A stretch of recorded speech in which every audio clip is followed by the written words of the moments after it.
Voidspark. Episode 7. Hands. Deck lit a cigarette and watched the smoke flatten against the ceiling. 9 months. 43 names. Every one of them a dead end until a blue-eyed woman pulled him out of the worst place he had ever been and knew his name before he said it. The arms were gone now. He had watched Eve press that device to Jade's back, watched them come off one by one like she was clearing brush from a fence. Jade had screamed herself empty. The friend had held her. Deck had stood there. The gun was there. Inside his jacket, pressing against his ribs, his knee still ached from the chase, a sharp jolt of pain in the joint when he placed his foot wrong. Cassie was on the floor with Jade, holding on like the concrete might open up and swallow her. He couldn't stop looking at them. He had killed people before in the line of duty. He had been shot twice himself. It had never felt good when he pulled the trigger. Never. That memory in his head, that memory made it feel right. Deck felt broken. He wasn't sure if it showed on his face. He put his back to the door and let the cigarette burn between his fingers. Cassie held Jade's hand and tried to remember what safe felt like. The room was wrong. Not the room itself. 4 walls, concrete, windows letting in light that had gone the color of old water. The room was fine. It was what had happened in it that hung in the air like smoke after a fire. Jade had stopped shaking. The stillness was worse. It meant the person had gone somewhere inside themselves where you could not follow. All you could do was be there when they came back. She had watched Eve pull those things off her back one by one, while Jade screamed until there was nothing left. Cassie had been on the concrete before she knew she was moving. Now the room was quiet, and the 4 of them stood in it, like strangers at a crime scene. Deck stood by the door, exit at his back. A cigarette burned between his fingers. He was not smoking it. He was holding it the way a man holds something when his hands need something to do. Eve leaned against the far wall, arms crossed. She looked like someone who had done this before and expected it to go wrong. Cassie watched her. She had been watching Eve since the woman walked through the door. She did not trust her. She did not trust the man. But Jade was alive and the arms were gone, and those 2 facts existed because of the woman by the wall. She pressed her stump harder against Jade's knuckles. "What are those things?" Deck's voice, flat as a flashlight beam, aimed at Eve. "I could see them hanging off Jade on the way here." Eve's eyes moved from Deck to Cassie to Jade and back. When she spoke, each word landed separate and clean, placed the way you place stones when you are building something that has to hold weight. "The arms are extensions of the sparks. The void has been seeping into you for as long as you have been watching. That is why you are starting to see them. They tag people who enter the void and return." "Not everyone," Eve said. Her eyes came back to Deck's. "You are not tagged, Deck. I got you out in time." Cassie heard the words with her body first. Her stomach dropped. She didn't get Jade out in time. She knew what Jade had done in the void. She thought about it now. She thought about the fact that in the void, Jade had cut her apart. And here, in the light, Jade could not even hold her own hand steady. Jade pulled her hand free, not rough, not gentle. She wrapped her arms around herself. "Why us?" Cassie said. Her voice came out steady. "Why Jade?" Eve turned to her. It was the first time Eve had really looked at Cassie since the arms came off. Those eyes had seen things Cassie could not fathom, and the distance in them was not coldness. It was erosion.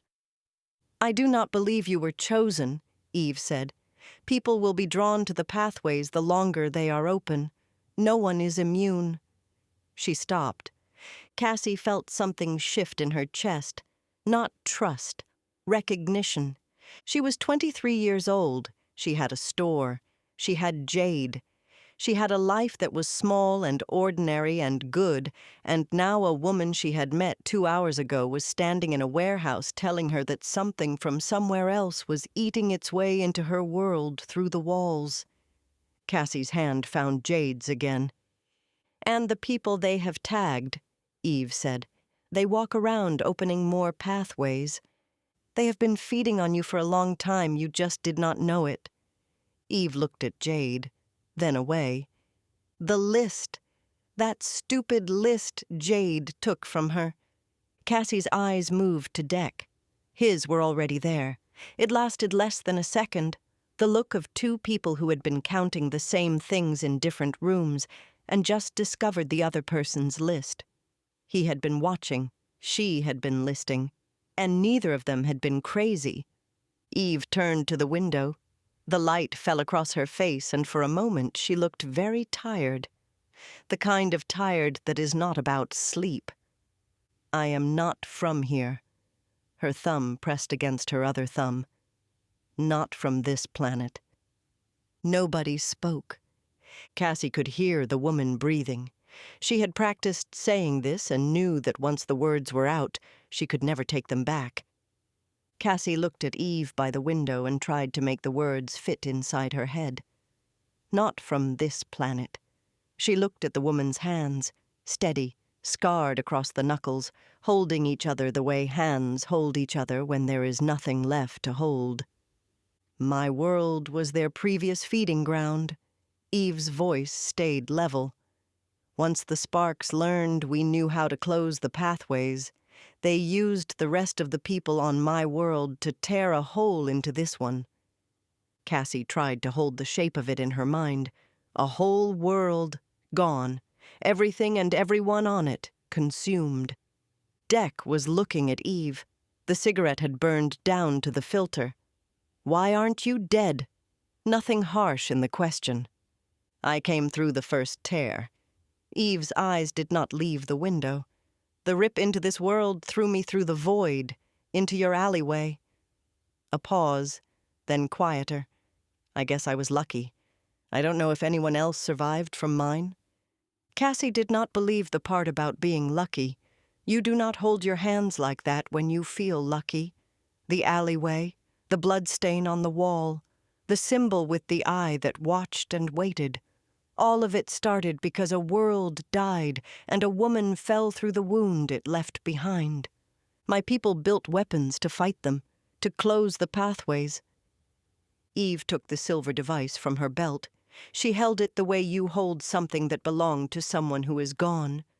"As far as I know, it is the only one that still exists." Cassie looked at the device. Simple, plain, a thing made by people who were dead now. She thought about the hands that made it, a civilization that built a weapon against the dark and got swallowed by the dark for building it. Jade's voice came from the floor. "Your people made that, and it got them killed." "Yes." The word sat there between them. "And you are still using it." Eve did not answer that. Her hand tightened on the silver. The thought landed in Cassie's chest like a fist. She looked at Eve and understood something she wished she did not. Eve was not here because she was brave. Eve was here because everyone else was dead, and the thing that killed them was now reaching for the only people she had left to protect. Eve turned from the window to Deck. "What you saw in the void, that was happening all over my planet. The pathways were everywhere." Her eyes moved to Cassie and held there. "I held someone the way you're holding Jade, and I lost them. The void took everything from me." Cassie felt it before she heard it, a vibration that climbed up through the floor and into her teeth. Deck made a sound, not a word, a sound like someone had hit him in the chest. He grabbed the wall with one hand. Eve was already moving. She was not looking at any of them. She was looking at the corners of the room where the shadows had gone wrong. Cassie saw it then, in the seams where the walls met the floor, black gathering, pooling the way water pools except it was climbing, rising up the walls like something alive, like ink poured into the cracks of the world. Cassie was on her feet, pulling Jade up. Jade's hand was cold in hers. She looked at Cassie and her eyes were wrong, too wide, too dark, the pupils swallowing the green. Jade's body went rigid, and Cassie could see it happening. The memory of the alley climbing back up through Jade, the knife, the blood, the screaming, all of it arriving at once behind her eyes. She grabbed Jade's hand. Her grip was wrong the way it was always wrong without the pinky to anchor it, and she held on anyway. Jade pulled away. Not from Cassie. Toward the dark. The way she had reached for the symbol in the alley. Not choosing to move, but being moved, pulled by something inside her. Cassie could feel it in Jade's wrist, a tremor that was not fear. It was longing, and that was worse than anything. "I'm not going to let you go." She said it the way she had said sun equals safe. Not a promise, a spell, the only one she had. Deck was staring into the darkness. The void seeped through, not just the corners now, the floor, the walls. The room was filling with it, black past black, and inside it, turning slowly, a spark. The sound hit Cassie's skull from the inside, not through her ears, through her mind, the sound of something opening that was never meant to open. She screamed, but she could not hear herself scream. She held Jade's hand. She held it with everything she had. Her grip was failing. Her fingers were slipping. The stump throbbed and her hand was slick with sweat, and Jade was pulling away, pulling toward the dark, and the dark was pulling back. Cassie planted her feet, leaned back, held on. The tearing sound ripped her apart as the spark ignited and pulled them all into the void.